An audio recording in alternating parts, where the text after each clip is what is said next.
Hello, and welcome back to the Caffeinated Librarians. Today, we are kicking off our Strange Casseroles series. This is a celebration of the weird and wonderful in movies, and yeah, that's pretty much it. I'm not going to go long on that because today we watched Nobuhiko Obayashi's House, a 1977 psychedelic comedy horror film from Japan. Yeah, this movie rocks. It is about a bunch of teenage girls who go on a vacation to one of their aunt's house, and yeah, it goes poorly. It goes down. Poorly, I think, is an understatement. But yeah, I mean, I guess let's just jump right in with initial thoughts, and then we can kind of get into more like background and synopsis and all that. I'll bat lead off. Like you always do. Like I always do.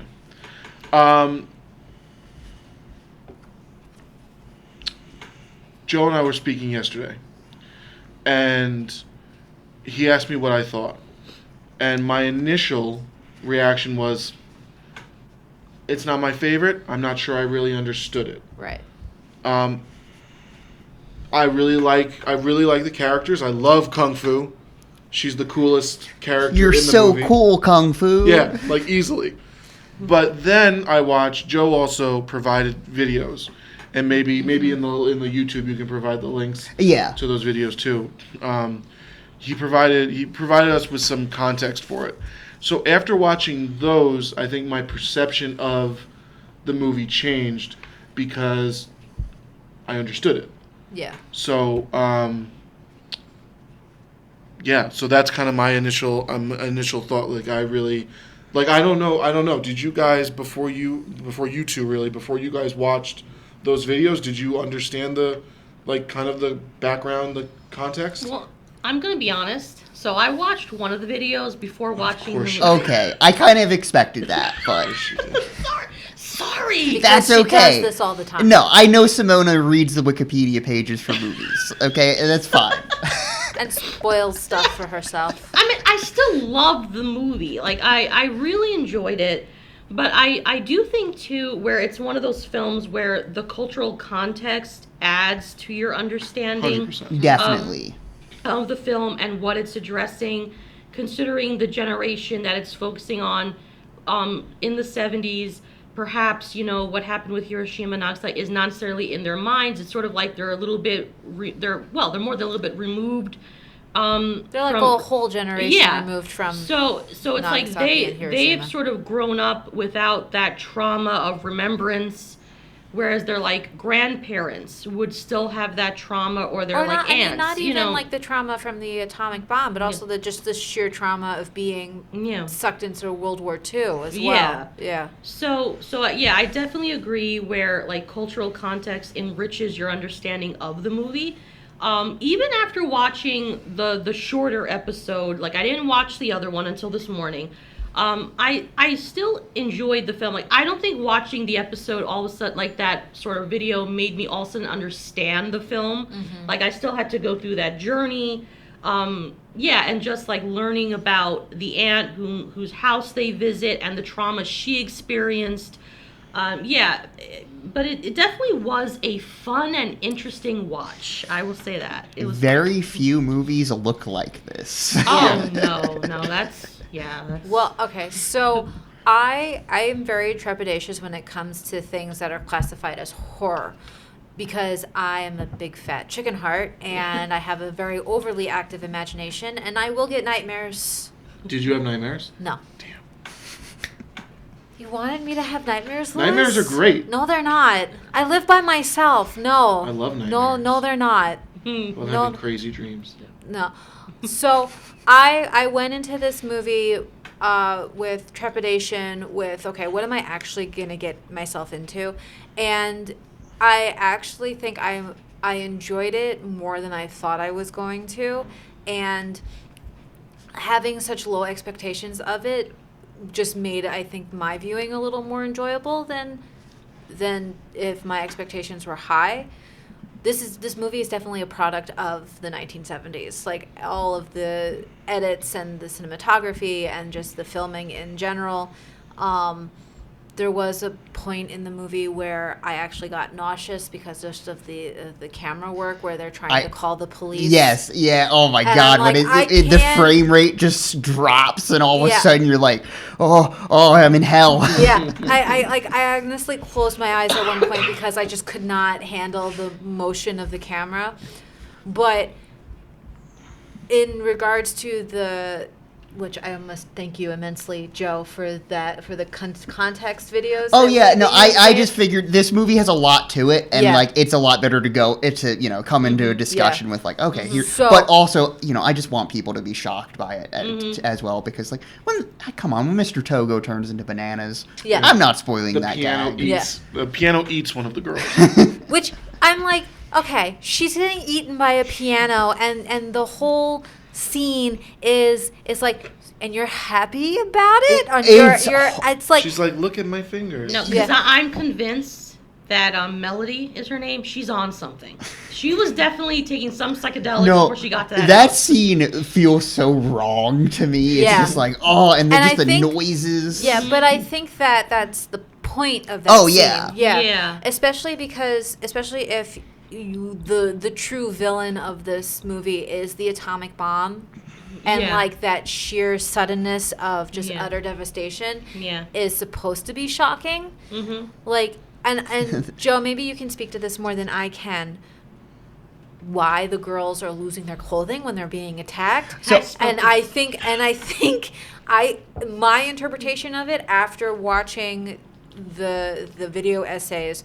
And again, Joe, you can say if I'm on the point or not, but I think it's because the atomic bomb just like incinerated everything and everyone, that it's kind of like a mirror of that experience. I think that's a valid reading. I saw one review on Letterboxd that I thought was pretty insightful, that mentioned like it's sort of like the girls being stripped of their individualism. Okay. Like, because, they're being forced into this role by the aunt. They're being forced into becoming her, more or less, or dying. Yeah. Like, that's the whole scene with her and Gorgeous in the mirror. When you see Gorgeous's reflection turn into the aunt. And it's just this messaging of, like, I'm going to make sure you become me. Right. You continue this cycle of horror and abuse and violence. And like, and I don't know. I think, that's my reading of it, at least. Yeah, okay. I'm sure there's some Purian interest as well. Yeah. I mean, this is a 70s horror film. It's not exactly, True. But so before you watched the videos, though, did you put together the context? I had mentioned it to Simona and Katie. Oh, yeah. Okay. Was I there for that? I think so. It was when I just mentioned that the director, Nobuhiko Obayashi, he grew up in Hiroshima during World War II, and he lost all of his childhood friends. Yeah. Oh, okay. His hometown was destroyed. Oh, okay. So I went into it totally blind then, I think. But, no, actually, even though we had that discussion before, we only see the atomic bomb in, like, the flashback newsreel. And one of the girls says it looks like cotton candy. Cotton candy, which I think was, her name is escaping me. I want to say it's Sweet or Fantasy. It's Mac. I think it's Mac. Oh, okay. Yeah. I think it's Mac. It's food. So I was just looking at when the girls were getting attacked, and I'm like, their clothes are gone. Why? What was the interpretation? And then after watching it just all like, it didn't scare me. It kind of like was like, I'm confused and a little bewildered, but yet it's entertaining at the same time, and I just can't. It reminds me of like the B horror movies that was made in like the 40s and the 50s in this country. It kind of like, it's very entertaining. I was highly entertained watching this, but also just very confused and befuddled. So the background of this movie is fascinating, just like the production of it, how it got made.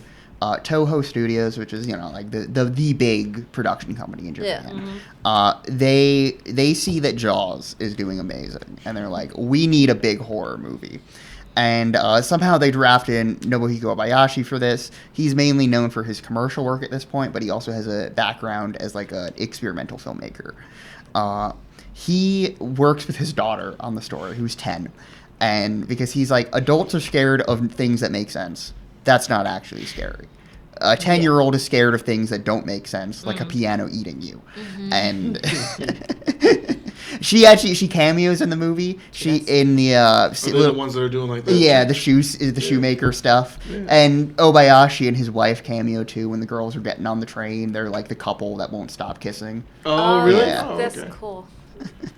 Yeah, but yeah, and nobody at Toho really wants to touch it. They're like, this script doesn't make sense. I don't know what to do with this. But they kind of soldier on with it, and they produce like a radio drama that's apparently a hit. And Toho is finally like, all right, we'll make the damn movie. They don't want Obayashi to direct it because he's not like an official Toho employee, and there's very strict, weird regulations about that in the Japanese film industry at the time. But eventually, because no one wants to touch it with a 10-foot pole, he ends up directing it. And I don't know if he said this, but to me, this has the energy of somebody who's not sure if they're going to get to make a second movie. I'm just like, let's just throw everything in. Most of the people in it were people he had worked with in the past on his short films or his commercial sets. So like, he viewed it as like, I'm making a movie with my friends. Like the guy who plays Mr. Togo, who's the teacher that Fantasy is in love with. Now, he was a semi-famous pop star in Japan. So Really? Think about that role like today. That'd be like if Post Malone just showed up in a horror movie as the guy who never got there. Like, Now, are we supposed to say that they were in a relationship? No. Oh, no. Okay. No, it's just a crush. Yeah. That's the vibe. Oh, okay. How do you turn into bananas? Now, I know in this film, like, that question's like... banana. I think you have to, like, I think you have to just suspend your belief in reality at this point with this movie. You thought that the mother-in-law, not the mother-in-law, The stepmother? stepmother of Gorgeous was going to eat one of the bananas when she walked by? I didn't. I was like, oh my gosh, she's going to take Yeah, no, that scene is so good because the watermelon guy just becomes a skeleton for some reason. and then there's like YouTube poop editing on Mr. Togo hitting his head and just screaming banana. There is a lot of foreshadowing though in the film, like even with Mac and the piano, which maybe it's not subtle foreshadowing, but like when the Anne is saying, I have a piano, and you get like that sinister music, the piano. But what kills me is that at one point the aunt is like decrepit in a wheelchair. Oh, I can't do it. And then she gets up and it's almost like, oh yeah, she walks now. Like I literally was staring at that. Well, she said, she's like, oh, you girls are giving me energy. But like the girls don't realize it's like literally because she's eating them. I know, but what I'm saying is that like they don't even blink. That she just stands up, and I'm sitting there and I'm saying like, you're not gonna like say anything about the aunt that was like, well, it's like Kung Fu when the logs start going at her, and she's like, "Oh, maybe it was an illusion." Can I also say Kung Fu's theme song is the best. It's amazing. Yeah. One of the girls is named Kung Fu because she does Kung Fu. That's they all have names that relate to their special interests. There's Gorgeous, Kung Fu, Fantasy, Prof, Mac, and Melody and Sweet. Yeah. But Kung Fu, whenever she gets into action, there's a little fun theme song that plays. I like how even when she was like torn apart, her legs still did what it had to do. Oh my god, her legs coming back from the grave to attack the cat. Yeah, put the finishing blow on Blanche the cat. That was a sinister the witch cat. Any cat can open a door. Only a witch cat can close it. But I loved them. I really enjoyed when Mac goes out to get the watermelon, and I was like, bye-bye, Mac. It's the last time we'll see of you. Never go out alone. I know, and like no one says anything. Like only Fantasy seems concerned. Like, oh, maybe she went to the potato field. Yeah, maybe right. she's doing that. Like, what is she gonna do in a potato field? They're like, she loves baked potatoes. Like, well, she'd have to come back. No, like the total refusal of the girls to accept that like something wrong is happening is honestly fascinating. Like they lost their opportunity to leave after the sun went down. Yeah, and then And also, I like the way you phrase that sentence. What did you just say? Like their refusal to accept there's something wrong. Yeah, I mean, is that not like epitomizes the entire motif of the movie right there? Yes. Yeah, it's just like, like it's too absurd to Yeah. even to even wrap your head around. Yeah. Like, and then the head comes out and nibbles on on some Fantasy's Fantasy's butt. on Poor her tushy. Fantasy. Yeah, or tushy, and like I was like, oh, and then she spits out the watermelon juice, and then like when they're eating the watermelon, they're like, oh, where's Mac? And I said, you're eating. I love Yeah. the ant showing off the little eye and Yeah. doing Yeah. her little evil smile. Yeah, but the ant wasn't like the minute I said that ant is sus. I said that as I was watching. I talk out loud sometimes, like sus. I said there's something going on with her. I don't trust her. No, there is She's nothing. evil. And then she's like has like the hand. She's like chewing the hand. Then she's like, does she chew a goldfish and talk? Yes, Yeah. she starts eating goldfish. Yeah, the hand. I mean, this is gonna sound very weird. That hand did not look appetizing, like at all. Like it looked cold. No, I it wasn't mean- a Hannibal Lecter prepared. Yeah, right? Yeah. I Kinda feel like hand. if the ant is supposed to be like this bitter, evil spirit, I don't think it matters to her. Probably not. No. The crunch though, when Yeah. she bit down on the. I love the scene of her just happily eating human flesh and like dancing with the skeleton. Yeah. Or disappearing into the fridge, freaking out Fantasy, and then The- coming into the foreground of the camera and giving us a fourth wall Yeah, break. she smile. starts singing along to the soundtrack. Yeah. I like when the cat starts singing along, and again, they do like YouTube poop style editing where the cat's like going back and forth, just going meow, meow, meow, meow. Did you kind of laugh when, like, at one point he yeeted himself into the ant's lap and she was in the. The cat's really He came funny. out of nowhere. I was like, where did that cat come? Just like, whoo, and just lands on. But I also love the way the house is transformed in the end. Mm-hmm. Like how it's so beautiful, like with the flowers. And can we talk about the stepmom and like almost like her shampoo-esque commercial entrance into that scene? constantly wind constant blowing wind on blow. her. Yeah. And I was like, what? Now, see, I love that because when she comes back in and you haven't seen her for over an hour, you know immediately who she is. Yeah. You're like, oh, there's no moment like, wait, who is that? It's like, oh, of course. Yeah. Yeah. Yeah, and I also love how you know that Gorgeous is no longer gorgeous because even the way she talks, like the way her intonation, her voice is deeper. But I love when the stepmom goes like, "Where are the girls? Oh, they'll come out. They're sleeping. They'll They'll come out when they're hungry." And she's like, "This I was like, oh yeah, that aunt's not going. That stepmom's not going anywhere." No, and then she bursts into flames. But who else would have loved to have seen the girls come out hungry and just like eat the stepmom? That would have been cool. I would have taken it. I No, maybe just me. prefer her to just burst into flames, so I'm okay with that. Fun. You're forgetting who you're talking to, Simona. No, because I was thinking about in the live action Dororo film, which is based on the anime. There's a scene where there's like there's a demon and she's a butterfly demon. She has her caterpillar children who eat the guests, like they feed the guests to the caterpillar children.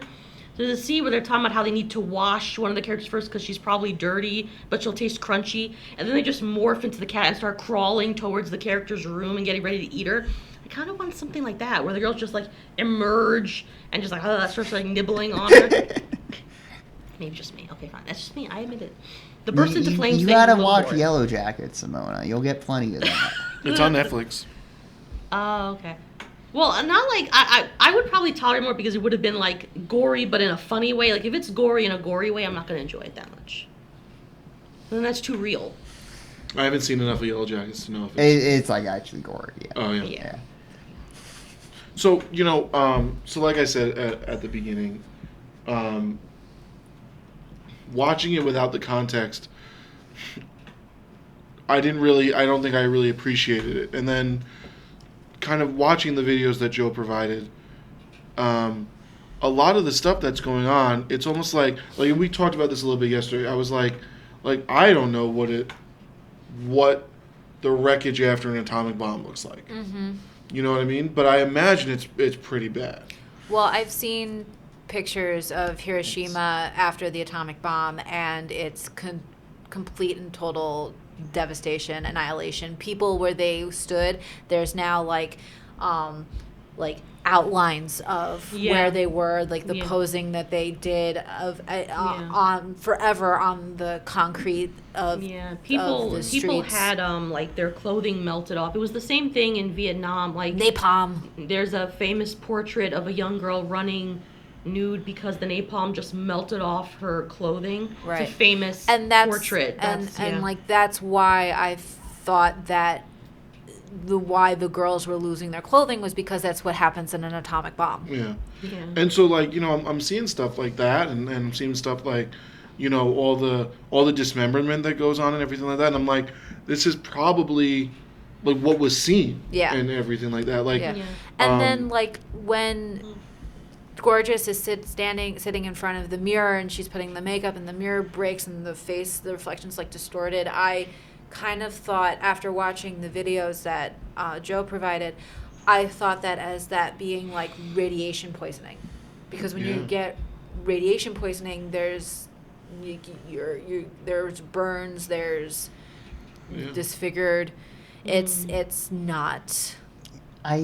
Yeah, no, there's a lot of Yeah. like imagery that brings it to mind. Like that one video, the how to say his name right, Konogoto, I think I'll put a little asterisk if I got it wrong, but like he mentions how they link the flash of the camera in that flashback scene to the atomic bomb, and then throughout like before violence you see the flash of the cat's eyes. Yep.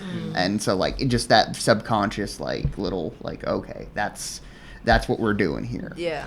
But yeah, I do think just like, I don't know, I think the thematics of this film are kind of beautiful because it's like, why are we visiting this horror upon our children? Right. Like we need to let this, it's like we cannot hold on to this bitterness or else all we're doing is cannibalizing our young. Like, Yeah. yeah, I don't know. Obayashi, I think, has a really beautiful humanistic streak in his career. I'm more familiar with his other movies as well, but like they're not super available in the U.S. That's changing now, thankfully. But yeah, I'd highly recommend checking out his other stuff because he's a lovely director. Yeah. He never quite the mania of House, but Yeah. always super inventive and yeah. Can we talk about how this movie looks? Yes. Yes. Because it is like very handcrafted in a Yeah. way Yeah. that I adore. Well, I mean, just from Togo being tripped by Blanche on the stairs, and he goes headfirst down the stairs and gets stuck in a bucket, and it's all stop motion animation. When he gets I stuck thought you in the would like that, bucket, actually. Yeah. I watched it and I was like, this is Katie's kind of humor. I lose my mind when we're using the bucket. That's my. I like that he lives in like a sitcom intro Yeah. Yeah. too. Like everybody's just singing and happy, and this is just the type of situation he gets himself in. Yeah, I like that the thing that kept him delayed was that the bucket was actually stuck and he had to go to the hospital. Yeah. Yeah. Like, is this guy's life real, Probably not. But like even like it's a scene early on, but I think about it all the time when Gorgeous is talking to her father and meets her new stepmom, and they're like on a balcony, and there's like a glass, there's a window we're seeing it through, Yeah. and we see like how the glass like sort of distorts the image slightly around Yeah. the ends of the pane, and the camera is just floating back and forth, and it just like, I don't know, it breaks up the image in such interesting ways, and it shows the fractures in the relationship in a very literal sense. Yeah, Yeah. absolutely. But it also just looks gorgeous because it has like the most beautiful painted sky. Yeah. Yeah, that was the sky when they first show up and you see the cloud behind them. Yep. And it looks like, now, after watching the videos, it looks like the atomic bomb going off, like the big cloud behind them. But that scene where they're talking to where the father's talking to the daughter and the stepmom and everything like that. This is not important whatsoever. But did you notice him putting? Yes. He Yeah. was He terrible. just has a little golf. Yeah, he was terrible. The ball was going like 2 feet. Like, that's not practice. Like, that's not going to help. Anyway, I'm sorry. Oh, that's all right. I was gonna just That's why I say hate that. sports movies. Well, I was just gonna say that I really loved the painted backgrounds. Yeah. Yes. One of my favorite gags is during the whole train sequence, right? Like, there's these like storybook backgrounds, right? Yeah. That was the best. It looks so crazy. Yeah. But then they like get off of a bus afterwards, and you see a painted backdrop, and then the camera cuts out, and it's just a mural. Yeah. And like it just very funny stuff. Yeah. Like, Yeah. I also liked the flashback sequence. Yeah, 'Cause Yes. that was probably my Yeah. favorite part of the movie. Yeah, because Agreed. it's like the girls were interacting with like essentially just watching a newsreel. Yeah. And I liked how the film, when the aunt and her fiance, was he her fiance? yes. Kiss, and the film burns, because then it's like another motif to World War II and the atomic bomb. It's like I love when she clutches the rose Yeah. and you see like the painted on blood. mhm. The oh damn it, I had a thought. Continue. I what I like too, since we were talking about like how the girls are so far removed, even the comment, "Oh, it looks like cotton candy," shows how removed they are from the trauma and the reality of what occurred Right. at that time. And I don't think it's because they mean to be callous. It's just that happened for them so long ago. Yeah. Like it's not about like them. Like they're young. They have all their lives ostensibly until they get to the house, Yeah. in front of them. And I think it's also too about like the aunt being obsessed with youth and recapturing what she lost. The Yes. fact that she still has her wedding dress, which that part confused me. So and you probably answered already. So the aunt was the one married to the man that died? Like She I was going to honest- be married to Okay. him. Yeah, they weren't actually married. Now, the woman who was married was Gorgeous's mother. Okay, that's In that Okay, scene all where the Okay. wedding picture was being taken. And the Okay. aunt was mad at her. Yeah. Oh, She Yeah. was envious of her. okay. That part did confuse me a little bit. Okay, all right. Yeah, I was a little confused. Yeah. But I did see some interesting queer readings of it, which Lou, I know you brought up yesterday that like Gorgeous and fantasy are certainly very close. Oh, yeah. And yeah. Oh yeah. And So much so where I was like, oh, I didn't Yeah. realize. Like, Yeah. yeah. and like there's a bit where like they're explaining the house and they talk about how the aunt eats unmarried women, and like that can be easily be read as a euphemism, like we have like confirmed bachelor over here for to imply that a man is gay. So Interesting. Yeah. Oh, okay. Interesting. but yeah, so I've just another layer of like sort of bitterness from the older generation being inflicted upon the young, and Yeah. taking like I guess much like how the aunt lost her lover. If you read it like that, Yeah. Gorgeous loses hers. Yeah. Yeah. Yeah, I could definitely see that. Yeah, I mean, there's the part right at the beginning where they like hug each other, and it was, I did anybody notice there was like definitely like a hip thrust like into each other. You know what I mean? Like I was too busy trying to follow the movie to even really look at any of that nuance. oh yeah. Yeah. It's the first thing I know. I was like, oh my. There's one. Okay, I'm sorry, unrelated. I remembered the weird little aesthetic thing I wanted to bring up. There's one bit where I think it's Melody is looking at Prof, and she's just closing one eye and then closing the other, and to see it in like slightly different ways, and Yeah. the camera replicates it. That's amazing because everybody in the world has done that. I've never seen it in a movie before. It's instantly one of the most relatable things I've seen on screen. Yeah. Another nice camera angle is when they first get to the house, and it's almost like you're the person who's like when they all greet the aunt. The angle is almost like from above. Yes. Yeah. Yeah. I thought that was an interesting take. From what I understand, the set was just very loose and free. Like the director would like skip around and sing songs, and just like it was very open to improvisation and just like let's just try it out. And he didn't know how a lot of the effects would come out, so he was just trying stuff. Like Nice. when Prof is like sort of just dissipates at the end, that was achieved by just like sort of pouring blue paint on her. Oh, wow. So because they used a blue screen instead of a green screen for this, so they would just be keyed out afterwards. But like it's kind of a crazy effect because it's just like you're just seeing her like fade away. Yeah. Mm-hmm. Yeah, that's very cool. Yeah. There's another bit where like everything's going to hell at the end. And we get the fastest cuts of all time. Like the camera just looks like it's moving in stop motion, but like way too smooth, and it's like spinning around Prof and insane. Yeah. One of my favorite moments was when, unfortunately, shout out to Kung Fu, when she bites it finally. I was really sad about that. Yeah, just the craziness of like the way the camera went. And she just went, and everyone's like, "Oh my god!" Like they're trying to reach for her, but they can't quite get her. That She gets stuck in the light, right? Yeah.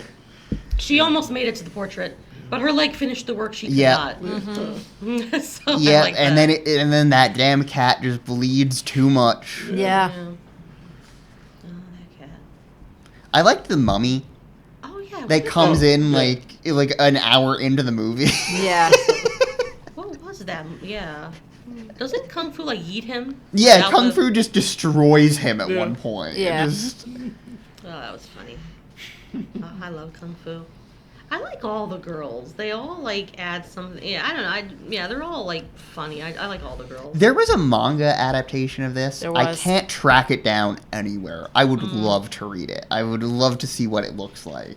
Because 70s manga, I think, has a really lovely art style to it. So You should see if Amanda can track it down for you. that's a good idea. Yeah. If anyone can find it, she can. Yeah. But yeah, this movie only came over to the States in like 2009. Yeah, it was a very late import over here, and for a long time it was the only Obayashi movie you could see in the States, Oh, wow. which is so sad because this is a director like no other. Yeah, and I do think they did kind of mess up when they brought it over here because, well, this is like a sort of like look how insane this movie is kind of movie. It's also more than that, and Yeah. like all like the original marketing for it here is just like it's like Rocky Horror, And like I don't know, I think it's got a little It's more on not. its mind. It's not like Rocky Horror. I do at love me all. some Rocky Horror, but I like think it's Yeah. also because people here are missing the cultural context. Yeah. yes, yeah, I think it's Absolutely. easy. You see that with a lot of films where it's like, no, that's not what it's about. But like Yeah. the deeper meaning is like lost. you know? Yeah, but now I am glad that it seems like conversations around this movie have changed as like more of Obayashi's work has been translated and Nice. stuff, and now it's more and more people seem to see it as just like, oh, this is like a really interesting, weird, fascinating little piece of art. Like, Yeah. yeah. I don't know. I love this movie. Yeah. Yeah, I definitely got. This is another thing we talked about yesterday. The beginning, especially with the music and kind of like the upbeat tone, but like that things are gonna go. Yeah. I got a very Twin Peaks vibe from it, and I can easily see like a director like Sam Raimi being like influenced by this. Yeah, no, the Yeah. back half is very Evil Dead. Yeah. Yeah. Yeah. I'm kind of fascinated by this and its relation to the work of David Lynch because like this and Eraserhead came out the same year, so both starting at the same time. I'm like, well, very different aesthetically. Like, I don't know. I think they're both like this, like Obayashi's work and Lynch's work both hit on a lot of similar themes about like cycles of trauma and like that sort of thing. So I just just a fun little connection. So, do we think the watermelon guy was working with the ant? Yes. Yes. Yeah. Just like Absolutely. Yeah, because like the watermelon talks to him. Remember? Oh. It starts laughing and he looks scared, but like he knows about it too. Yeah. Okay, what was he getting out of the deal? Just like what? I- I'm just curious. These are things I want to know. Like, why was he doing this? It kind of reminds me, if you've ever seen the film Wrong Turn, the first one. There's the guy that just like chugs Pepto-Bismol, and Yeah. he's the one that like leads people to the house, and at the end, the final girl and guy just rip the map off like the board where he's like, and just give him side eye and just continue walking, because he's been the one like leading them to like where the spoiler cannibalistic family is. Yeah, I've wondered what he gets out of it too, but Yeah. Well, I mean, if you notice though too, he's like would have been the same age. Like he's old. He appears old enough where he would have had either indirect experiences with World War II or the atomic bomb, and like Joe's been saying, it's like the constant cannibalization of the younger generation because of that experience. Why does he finally turn into a skeleton? Because I couldn't Togo tell you says that. bananas. Oh, that's just right. Just Yeah. Oh, okay. Togo says I bananas. got nothing on the logic of that scene, Simona. Orange, you glad I didn't say banana? I don't know. Yeah. Yeah. And at first, when I saw the pilot, I said, "Wait, I said, the teacher turned into bananas? Like that is so cool." Oh my god. I love the music for this too. It was done by a popular rock band in Japan at the time, Go Daigo. They have a cameo. Yes, yeah. When they're going on the train, they say goodbye to the band on the train. Oh, yeah. Mm-hmm. But that main piano theme is a little crazy because the opening notes are the same as Welcome to the Black Parade. Oh, really? Yeah, Oh, yeah. cool. No, listen to Welcome to the Black Parade again. You're like, oh. Yeah. Interesting. Yeah. But I loved Melody's like, "Oh, my fingers are gone," and she didn't really lose it until she lost the whole hand. Oh my god. That's when she lost. Like, but you knew it was gonna happen. That piano was And hungry. move away That- from the cannibalistic. That piano. inspired a bit in Super Mario 64. Really? Yeah, there's a little piano enemy that you get near it and it starts chomping. Oh, that's cool. I mean, the piano. She did get a cut from the piano. You would think that would have been the first But red that's flag. why I think she's seriously on something. Like, Melody she's inhaling something. Because even the way she reacts when Sweet, the girl, gets busy buried by pillow comforters and blankets. You mean she gets attacked by mattresses, by bedding? And Melody has her underwear. It's like, oh, she must be going for what? It's like, you're weird. You're weird. I mean, it's probably, I don't know, Oh. a little. I like when she screams and then she puts her hand out and she's like, "Toilet paper, please." Yeah. I guess there's always that one in the friend Yeah, group. you gotta have that one person. Yeah. Oh boy. I love the effects that are almost just drawn on the frame. Yeah. I think that's super fun and Yeah. Again, just there's so much energy in this movie. It's constantly coming up with just the most bad ideas and that's why I picked this for Strange Casserole. I was I originally had it in a much later series down the line, but I was like, nah, this is it, right? Yeah. Yeah. This was a perfect Strange Casserole. Yeah. See, now I'm not sure if my pick. Yeah, I'm definitely doubting my pick. Because there's another one that I'm thinking of too, but I have to try to I don't think it would. watch a lot of strange movies, so I think I'm just going to stay with what I had chosen. Yours is good. Black Swan, you think Yours is is a good one. okay? You know what we didn't talk about? That damn grandfather clock. Oh yeah, Oh, with yeah. the really loud. And just Chime. Sweet stuck in it, and the blood pouring down Yeah. the glass. Ooh. You want to know what I said when they finally got to the clock? I was like, well, they finally found the clock. Oh, yeah. But that's what confused me too, because I thought she turned into the doll. So did she turn into the doll and then the grandfather clock just absorbed her?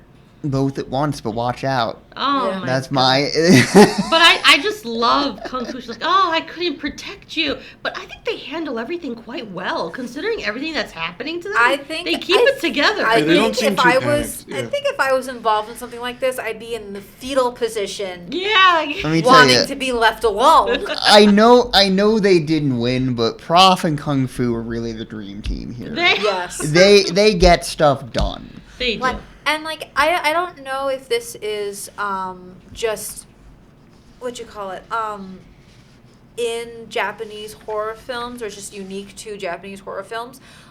I was waiting for the last girl. I was like, okay, Fantasy is gonna make it out of this. No. No, she didn't. No. And I'm like, wait, none of them survived this No. encounter. I was like, all right. They all Well, get absorbed. Yeah. I liked the hair part in the bathtub. That's very Japanese. Yes. Yeah. That's classic. Like Yeah. scary ghost story stuff. Yeah. Yeah. But I like just no one reacts to anything. And well, fantasy was definitely giving me vibes. I was like, Yeah. that would be me. Like, what is going on? We need to investigate what is happening. No, everyone else is like, oh well. So decided to like disappear for several hours. Don't worry, Simone. I would have believed you, and we would have left. I know, right? Yeah. See, would Yeah. have left. Yeah. Would have left that house a long time ago. Yeah. As much as I'd like to think I'm a kung fu, let's be honest, we all know I'm a Mac. Yeah. I think Mac had like a worm or something. Yeah. That girl got so hungry so fast. But I don't blame her. Food is food. You know? It's like, Oh, that food watermelon is looked life. awesome. Look, you see how round it was? Yeah, Yeah. perfect. Yeah. Ugh, and they sent her. Too But bad also- it happened to be her. But I kind of figured. Because I was like, she's like I love how she's treated as the fat girl. Meanwhile, she's far from being I fat. thought the Yeah, same no, thing. I she's was like, not. she's actually not fat. She's like, not at all. fat in the slightest. But I think, like, I was talking to my sister, she says, oh, it's because she has a round face. Because I knew a girl, she was from Singapore. She had a round face. I think she was a size 4 or size 6. And her family treated her like she was fat. Yeah, it must be a cultural Yeah. thing. So, because then I saw her in the shorts, I'm like, that girl is not fat. No. You know, In fact, I thought, I'm not trying to shame anybody. Yeah. I thought Melody had a little bit more meat on her than Yeah. Mac did. Yeah. You know. Oh, but I just love when her head comes out and just nibbles on Fantasy's butt. Hey. Oh, I think that's so funny. I was waiting for that. Yeah, it was a good time. But yeah, Kung Fu. Yeah, I love Kung Fu. I was calling her Sailor Jupiter because she just reminded me of Sailor Jupiter. And I know, everyone's like, because I love Sailor Moon. So she became Sailor Jupiter in my head. I was like, go get them. You Sailor get them. Jupiter's one of the gay ones, right? I guess so. Well, canonically, no. Who are the But ones that they made cousins in America? Uranus and Neptune. Okay. That I had a cross with those. In Mexico, they made them siblings. That's worse. And that just makes it even worse, yeah. But there are talks about like Jupiter because there's a scene where like she dances with Sailor Mercury. So I guess there's a lot of queer characters and anyone could be queer, but the canonically queer ones are Uranus and Neptune. I just think that's the funniest thing to me that in America they're like I don't know, they're cousins. That's why when I watched the Japanese original and there's like an innuendo, I was like, You're oh like, my whoa. God. And then like I could just imagine the English dub. I was like, it was like, yeah. But I think even with the English, I knew they weren't cousins. Come on. No one looks at, well, maybe some, but I'm saying like I knew they were not cousins. Is like, but like. Were you just about to say no one looks at their cousins like that, but maybe some do? Some people.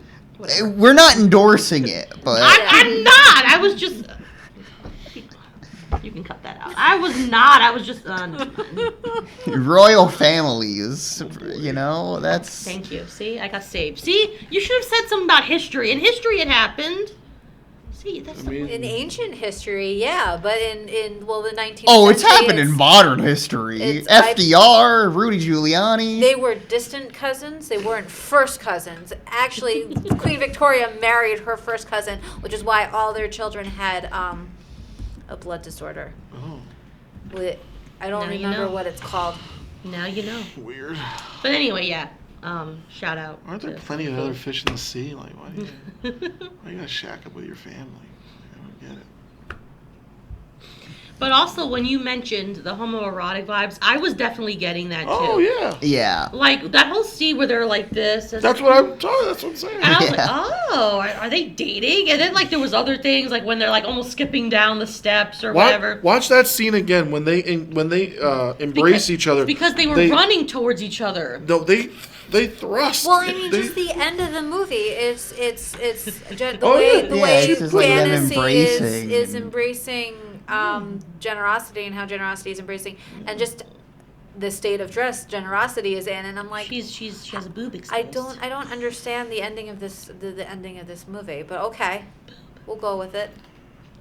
She's nurturing her. She's caring for her. Well, I mean, fantasy did call her mommy by the end of it, so Hey, Who am I to judge? But you're jumping. Did you hear what he just said? I did hear that. Yes. But you're jumping down me. Look what he just said. It's Lewis. Well, they're not cousins. You just basically said being a cousin is okay. No, I didn't. You know? Not what she said. That's not what I said. You're basically out here, Lewis, just promoting. stop. Just stop. No. Just stop. Just stop. I'm not sitting next to you ever again if I can help it. But yeah, it was a really good film. I enjoyed it. It was fun. All right, ratings. What are we're rating this out of? Which cats? Watermelons? Severed heads. I don't know. I think we should do watermelons. All right. Watermelons. All right. 5 out of 5 watermelons. I've explained myself. I would give this a solid 4 out of 5 watermelons. I'm not the hugest fan of experimental media, especially from the 70s, but all in all, I found this movie to be very entertaining, and thank you, Joe, for exposing me to this director. If I can get my hands on anything else he's done, I would like to see it. There's 2 I'm gonna highly recommend. The Girl Who Leapt Through Time.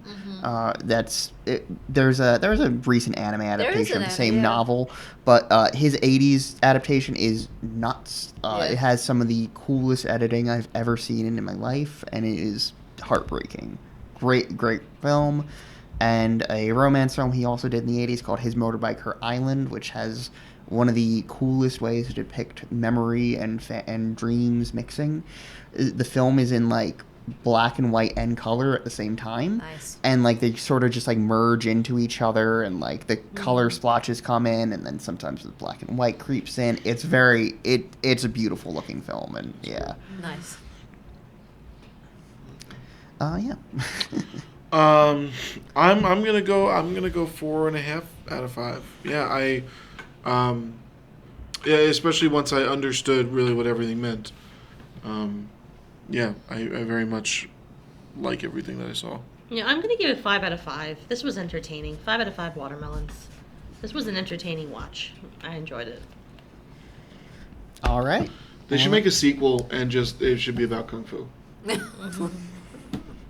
Like, I would watch it. Yeah, let's get a movie about kung fu. Well, we'll see you next time with whatever strange casserole we have cooking up next. Bye-bye.